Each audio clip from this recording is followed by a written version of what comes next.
Imaginons 4 sujets A, B, C, D, 3 ensembles de mesures X, Y, Z. Donc c'est les mêmes sujets qui ont été testés 3 fois, par exemple en X, Y, Z. Donc de nouveau, je vais partir de 2 situations extrêmes. Vous voyez que, en fait, pendant que X, Y, Z sont des juges, d'accord, vous voyez que les juges ont positionné les sujets tous à la même position. C'est-à-dire que A est toujours en première position, B en deuxième position, C en troisième et D en quatrième. Ça va? Si vous faites la somme des rangs à l'intérieur des sujets statistiques, là vous allez obtenir 3, 12, 9 et 6. Bon, ma constatation. Je prends une autre situation. Là, vous voyez que ce n'est pas tout à fait les mêmes dispositions de rang. Si vous faites la somme, vous obtenez 8, 7, 6 et 9. Si vous positionnez 3, 12, 9 et 6 sur le continuum, vous voyez que c'est beaucoup plus dispersé que 6, 7, 8, 9. De nouveau, il y a une variabilité plus importante dans mon tableau de gauche que dans mon tableau de droite.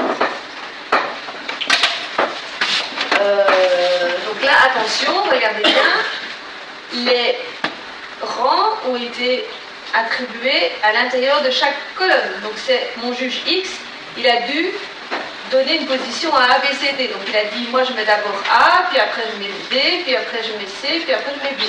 Ça va? Donc la politique de rangement, c'est Markman, Friedman et L2 Page, où là on mettait les rangs dans les individus statistiques. Ici on met les rangs dans les colonnes. Ça va? Et puisqu'on va dire, on mettait dans le groupe total. Et donc, puisque on met les rangs dans les colonnes, ben, on somme dans les lignes. Tout à l'heure on mettait les rangs dans les lignes, donc on sommait en colonne. Le juge, c'est ABCD. Non, c'est X, Y, Z. Donc le juge X, il a eu 4 personnes à juger. Et il a dit, moi je mets A en première position, puis je mets D en deuxième position, puis je mets C, puis oui. Et donc ici, les 3 juges sont complètement d'accord entre eux, puisqu'ils ont tous mis A en première position, D en deuxième, etc. Tandis que dans ce cas-ci, les juges ne sont pas du tout d'accord entre eux. Donc là, il y a concordance entre les juges, là, il n'y a pas concordance. Donc je suis en train de vous montrer comment on va construire le W Kendall. En tout cas, l'indice de différenciation entre mes deux tableaux. Et donc, les rangs ont été mis en colonne. J'utilise la somme cette fois-ci en ligne alors.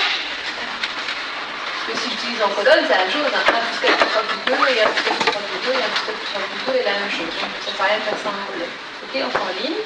Et donc, de nouveau, c'est la variabilité qui a l'air de différencier mon tableau de gauche de mon tableau de droite dans les sommes de rangs. Là, c'est plus variable que là. Donc, on voit que les sommes des rangs dispersés correspondent à une bonne corrélation, puisque dans ce cas-ci, on est accord entre les juges, donc ils sont très corrélés entre eux. D'accord ? Donc quand la somme des rangs est dispersée, c'est un signe de bonne corrélation, de lien entre les juges, de concordance entre les juges. Quand la somme des rangs sont groupés, c'est un signe de mauvaise corrélation. Donc on va utiliser ça. Pour apprécier la dispersion, on va calculer en fait l'écart des sommes de rangs par rapport à la somme des rangs moyens. Qu'est-ce qu'elle raconte?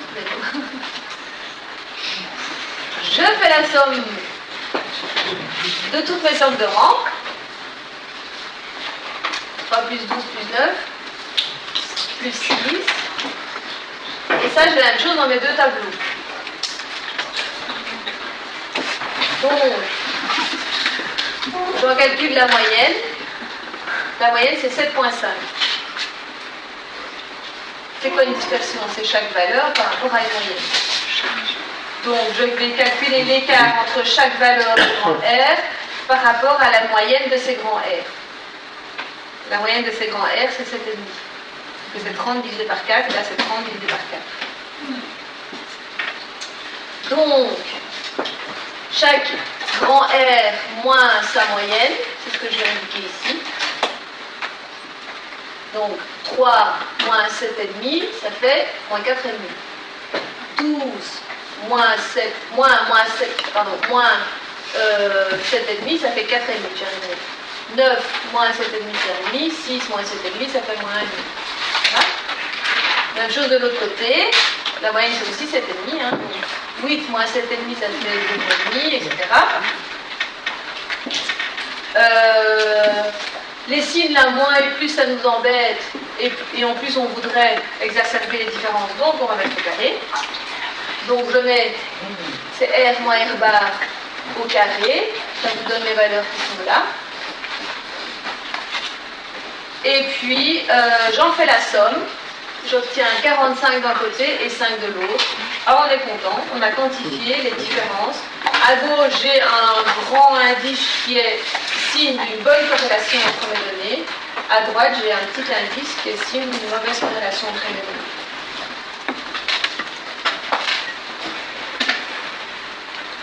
Bonne corrélation, mauvaise corrélation. Et donc, j'ai construit aussi mon indice de différenciation entre mes deux situations. Alors, cet indice que je viens de calculer, de faire avec vous, là, pas à pas, on va l'appeler S. Le problème de S, c'est qu'évidemment, ça ne peut pas être vraiment considéré comme un coefficient de corrélation, parce que l'idée, c'est qu'on voudrait bien pouvoir comparer les coefficients de corrélation, on a bien les comparer d'une situation à l'autre. C'est un peu comme quand je vous ai parlé de la covariance, et je vous ai dit la covariance, son problème, c'est qu'elle a des unités de mesure et qu'elle peut varier en fonction des types de mesures. Et donc, pour construire mon algèbre avec les sons, j'ai divisé ma covariance par les écartés. Vous vous souvenez, pour obtenir quelque chose qui varie entre moins 1 et 1. Mais ici, c'est exactement la même chose. Notre S, c'est un peu embêtant parce que c'est quelque chose qui varie, dont le domaine de variation va dépendre des mesures elles-mêmes. Et donc, on va construire un W à partir de ce S. Donc, le S, c'est ce qu'on vient de faire, hein, c'est la somme des R moins F bar au carré. C'est ce que je viens de faire. Il est sensible à la covariation, on est content. Plus la covariation est grande, plus ce S est grand. Ça, on est content. Mais le problème, c'est qu'il est sensible au nombre de variables et au nombre d'individus. En fait, si votre nombre de variables augmente, si votre nombre de groupes augmente, votre S va augmenter. Et si votre nombre d'individus augmente, votre S va augmenter aussi. Et donc, à situations différentes, vous ne pourrez pas comparer les S entre eux. Ça, c'est embêtant, parce que les coefficients de corrélation, on aime bien les comparer d'une situation à l'autre. Et donc, il faut qu'on construise quelque chose qui soit plus sensible au nombre de variables et qui soit plus sensible au nombre d'individus. Comme un algèbre avec les sons varie toujours entre moins 1 et 1. On sait que 1, c'est corrélation parfaite complète. On sait que moins 1, c'est anticorrélation parfaite corrélation. Et 0, c'est pas de corrélation. Là, on voudrait quelque chose qui varie comme ça aussi. Et donc, à partir du S, on va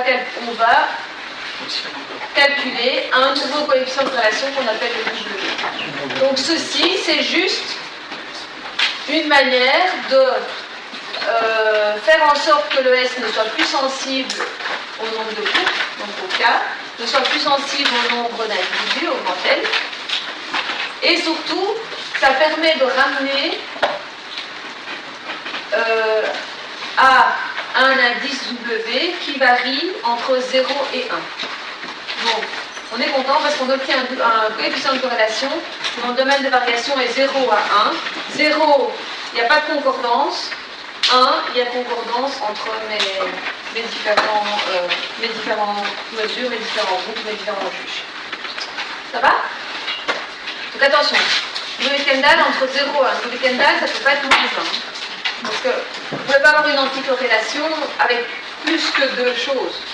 Deux choses, il y en a bien. Si une varie dans un sens ou dans l'autre, on va avoir une anticorrélation. Mais si vous avez rajouté une troisième valeur, vous ne pouvez plus jamais avoir d'anticorrélation, donc ça n'a pas beaucoup de sens. C'est pour ça que le Kendall, son domaine de variation, c'est entre 0 et Alors, à la suite de ça, ben, vous avez les fiches comme on a fait pour les trois autres, avec la situation initiale. Le tableau des rangs. Attention ici que les rangs sont donnés à l'intérieur de chaque colonne, c'est indiqué là. Et puis vous faites la somme des rangs. E, qu'est-ce que c'est? Ben, ce n'est rien d'autre que chaque somme de rangs moins la moyenne des rangs, que vous mettez au carré, donc vous faites la somme pour obtenir votre S, qui est là, et votre W, qui est ici, qui mesure la corrélation dans l'échantillon à l'étude. Donc si on vous demande la mesure de la corrélation, c'est la valeur du W. Le W, vous calculez à partir du S que vous aurez obtenu grâce au nombre de groupes et au nombre d'individus statistiques. Ça, c'est la valeur du coefficient de corrélation, la valeur de la corrélation. Mais pour toute corrélation, vous pouvez aussi en évaluer sa significativité. Comme l'heure de voir la question, vous pouvez poser la question de est-ce que la corrélation dans la population du monde extrême de l'échantillon est égale à 0? Bah, pour le c'est la même chose, vous pouvez aussi calculer son niveau de significativité. Et donc pour ça, vous allez pouvoir calculer un chi carré. Donc vous avez deux formules du chi carré. Ben oui, parce que chi carré calculé en fonction de la valeur de S ou chi carré en fonction de la valeur de W. Sachant que l'un est la transformation de l'autre, ben, ces deux valeurs-là doivent vous donner la même chose. Hein.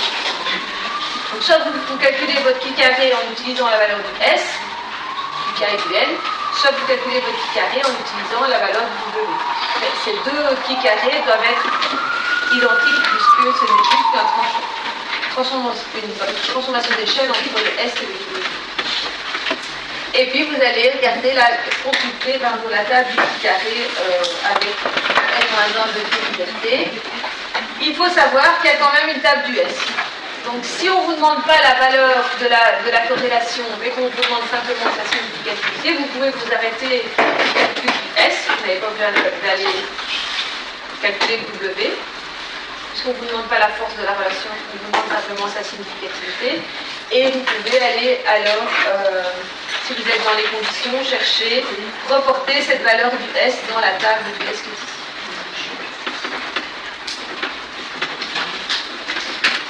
Ça va?